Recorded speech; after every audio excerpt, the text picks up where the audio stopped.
eye contact is way more intimate than words will ever be. Faraz Kazi. We know the importance of eye contact. It helps us establish rapport and build a deeper, meaningful connection with the people around us and of course, our audiences. But how do we master eye contact for good? And that's what we're covering in this week's episode of Master Talk. Hi everyone, Brendan here from Master Talk, on your go-to channel to mastering your talk. And today, we're talking about the art of eye contact. So let's look deeper. Why is eye contact so important? Before we jump into the tips, let's start with the obvious, which is understand why it matters so that you get the tips and implement them. The reason is really simple. Because it's awkward when you're having a conversation with somebody and they're looking elsewhere. Hey, how was your day? I'm doing good. It's very awkward, isn't it? That's why you need to learn how to master this skill, not just in conversations, but also in the way that we deliver presentations. So let's jump into them. Now let's talk about some tips on how to master eye contact. I'm going to explain 3 of those tips to you, and let's elaborate on them together. The first one is never deviate your eyes from either your audience or your slides. So let's say I have slides here. I only want to look here or directly at my audience. If you look anywhere else besides those 2 areas, like this, or like this, you gain a lack of credibility from the person you're speaking with. The second rule is called prioritize to maximize. Based on the outcome that you have in a presentation, let's say you're presenting to 50 different people, but your goal is to win the deal, a business deal, but you know that the CEO who's sitting in the front is the person who actually makes the decision on whether or not you get the business. Sure, you're gonna move your body around and look at different people in the crowd, but you're gonna focus a lot of your attention on the CEO, on the person in front of you, because that's the person who's going to help you prioritize to maximize your outcomes from the presentation. And then the final tip on eye contact is move your body at least once to represent every area of the room. So let's say you have a room like this. You want to make sure that if you have a 15-minute presentation, that you've spent at least some time in this area, in the middle, and then in the right. You don't need to necessarily look at everyone in the eyes at least once. You should do that if your audience size is really small, like 5 people, 10 people, 20 people. But if you got 100 people in the room, you don't have enough time to look at everyone directly. So what you do instead is you move your body around. So let's say I'm giving a 15-minute presentation.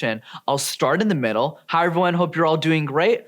I'll spend 2 minutes on my left, 3 minutes on my right, 2 minutes back in my center, 2 minutes again on the left, 2 in the right, and I'll end in the center again. And those are my tips on how to master eye contact. The final part of this video is a rant as to why eye contact is difficult and also the advice being given that I don't particularly like. So you hear a ton of this, such as look in one direct area in the audience, only look at the front, only look at the back, only look at the right. And all this advice is wrong because it only depends, it solely depends on the audience and the outcome that you're driving. If there's 1,000 people in the crowd, but the reason you're there is to impress the CEO, sure, you can move your body around and look at everyone, but you want to focus on the person who's driving your outcome. The other piece that's confusing about eye contact as well is the space. If you're in a big theater, the way that you do eye contact is going to be very different than if you're in an intimate cafe with 4 or 5 different executives or people that you're speaking with. So the context of your environment also dictates the way that you move your eyes. And then the last piece is audience size, which means if you're speaking to an audience of 4 to 5 people and you got 20 minutes, you have time to look at everyone, and you should, because it's awkward if you don't. But if you're speaking to 10,000 people and you only have 5 minutes to talk, in that case, you want to just move your body around and keep as many people as possible included in the conversations. But if you just master this one step at a time, prioritize your outcomes, and do the other tips, you'll master eye contact in no time. Eye contact is way more intimate than any words could ever be. Faraz Kazi. Faraz is right. Eye contact allows us to build a deep, meaningful relationship with the people that we speak to make them feel seen, heard, and understood. And I encourage all of you to master this skill, whether it's with something easy like prioritizing to maximize, moving your body a little bit, or it's a little bit more advanced, like the endless gaze, which is a strategy I teach where you stare into people's eyes for 3 minutes without saying a word.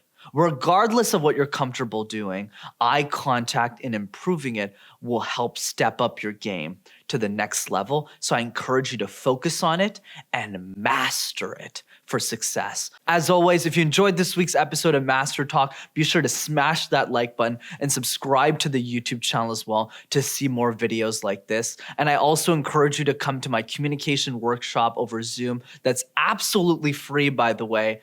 And the link is in the description below if you want to jump in on the next one. I can't wait to see you there. And of course, if you know one person in your life, and I know you do, who isn't really good at eye contact, whenever you talk to them, it feels really awkward.